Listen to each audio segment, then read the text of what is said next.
25শে বৈশাখ স্কুলে বাচ্চাদের সাথে পালন করলাম।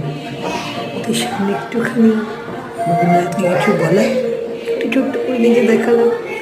তেমন আমি নাচতে পারি না, ছোটোবেলায় যেমন নাচতাম সেমনিভাবে। আর ওরা খুব আনন্দ করলো, ম্যাম নাচছে। আমি মাঝে মাঝেই নাচি অবশ্য, আমার ভালোই লাগে বাচ্চাদের সাথে থাকতে। এইটাই তো জীবন, ওদের সাথে থাকা, ওদের নিয়ে এগিয়ে চলা। আর ওদের সঙ্গে থাকতে গিয়ে এত নিজেকে খুশি লাগে, সেটা বোধহয় যারা আমরা পড়াই, যারা বাচ্চাদের নিয়ে থাকি, তারা বোধহয় সবচেয়ে বেশি ভালো যায়। আর ওদের একটু হাসি মানে মনে হয় আমার বয়স কমে যাচ্ছে, আমার হাসি আরও বেড়ে যায়।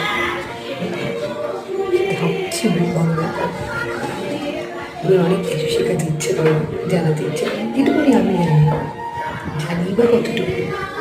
পরন্তু আজকাল ওদের থেকে অনেক কিছু জানি, তো জানে ওদের।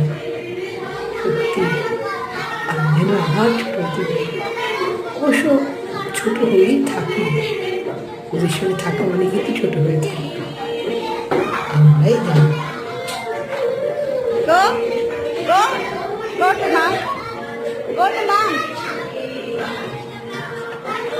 Go and dance.